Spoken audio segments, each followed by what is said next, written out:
Fala, meu amigo, graça e paz seja multiplicada. Aqui quem fala é o pastor Marcos. Hoje nós vamos falar do capítulo 14 de Gênesis. Uma escolha mal feita, cativeiro. Uma escolha bem feita, vitória e a bênção de Deus. Fique aqui conosco e curta esse vídeo.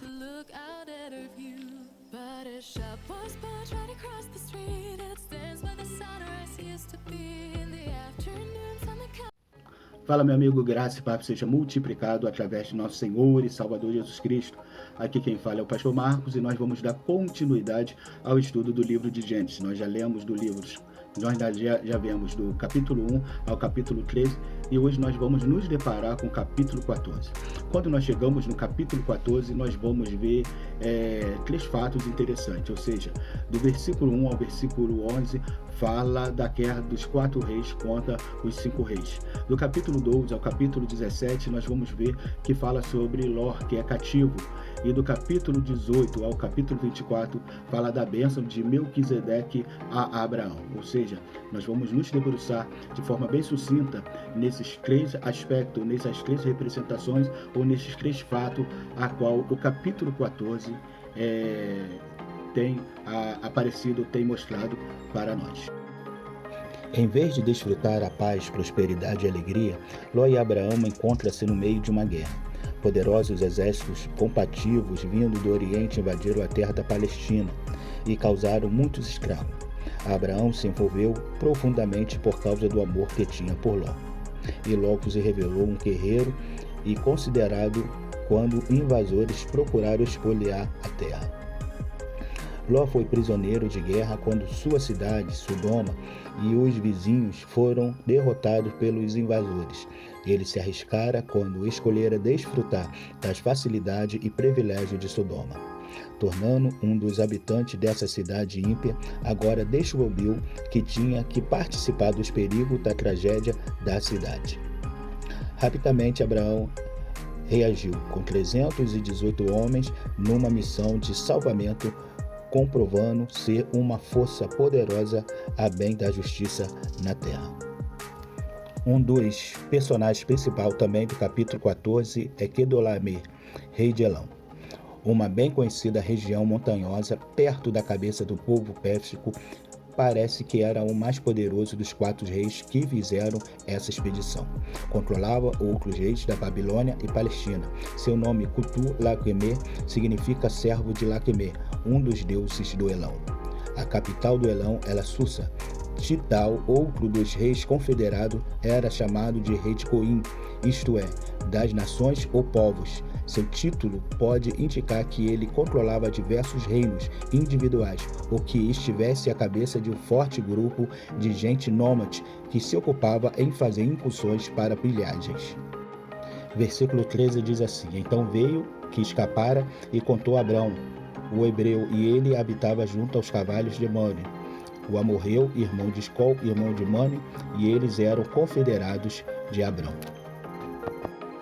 Rapidamente a notícia da batalha alcançou Abrão no Hebrom.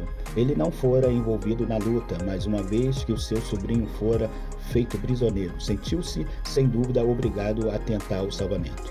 Esta é a primeira vez que as escrituras usam a palavra hebreu. A origem exata do nome ainda é questão discutível. Era usada por estrangeiro para designar os descendentes de Abraão, dos patriarcas. Provavelmente significa um descendente de Hebe, ou alguém do outro lado. Isso aplica a Abraão como alguém que emigrou da Mesopotâmia. Alguns têm identificado como os hebreus como os Abilu, que se destacam na arqueologia através das cartas de Deuel a Mana, encontradas nas placas de Nusur e Mare, no Egito e na Mesopotâmia. O caráter desses nomes perturbadores não os recomendaria como filhos de Abrão. No verso 14 está escrito assim: Ouvindo, pois, Abrão que seu irmão estava preso, armou os seus criados, nascido em sua casa, 318, e perseguiu até Dan.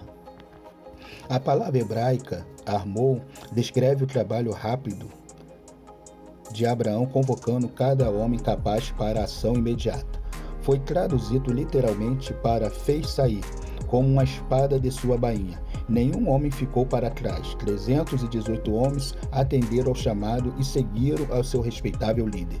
Para guardar uma propriedade como a do patriarca, tornava-se necessário possuir um grupo forte, sempre disponível.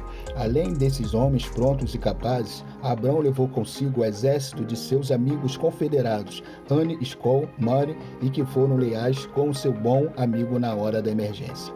Os invasores fugitivos do Oriente dirigiram-se rapidamente para Dan, nas fronteiras do norte de Canaã. No verso 17 diz assim: E o rei de Sodoma saiu-lhe ao encontro. Depois voltou de ferir Quedorlaomer e os reis que estavam com ele, no vale de Chafe, que é o vale do rei. Retornando ao seu próprio distrito, Abrão foi recebido pelo rei de Sodoma, que expressou sua profunda gratidão pelo livramento notável. Encontra-se no lugar chamado Chafe, ou Vale do Rei. A palavra Chafe significa uma planície, provavelmente ficava perto de Jerusalém.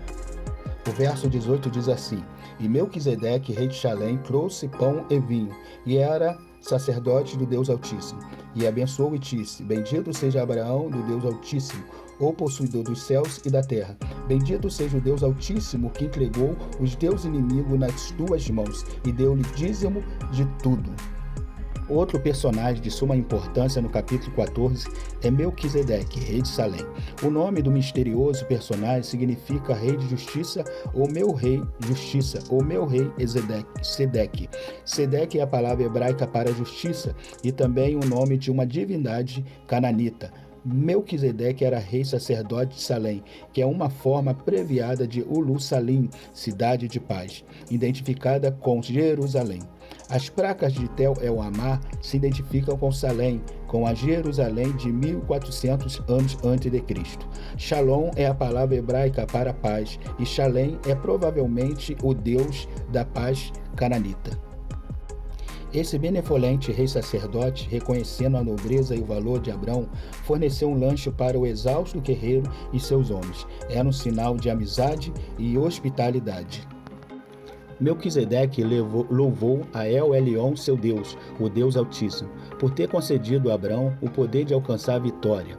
Abraão reconheceu El Elyon de Melquisedeque como Jeová, o Deus que ele mesmo servia. O nome Deus Altíssimo foi encontrado nos documentos dos Rais Machama, que tem do século XIV a.C. Evidentemente, Melquisedeque tinha firmeza nas doutrinas de sua fé, que eram verdadeiras e básicas como aquelas que Abraão trouxe da Babilônia. O autor de Hebreus declara que Cristo foi uma ordem sacerdotal muito mais antiga que de Arão, e portanto seu sacerdócio foi superior ao sacerdócio alaônico, reconhecendo a posição sacerdotal de Melquisedeque. Abraão lhe trouxe dízimo como oferta religiosa. Ao falar com o rei de Sodoma, o patriarca recusou aceitar parte dos despojos ganhos na batalha. Ele não empreenderia a guerra com o intuito de enriquecer, mas para garantir o livramento de Ló. Ele não receberia o lucro de maneira nenhuma, mas queria que os seus aliados recebessem uma quantia razoável para pagamento de suas despesas e, evidentemente, não havia nada mesquinho e egoísta ou ganancioso no caráter de Abrão. Her alarm goes off and she gets up to watch the morning news. Doesn't work no more, but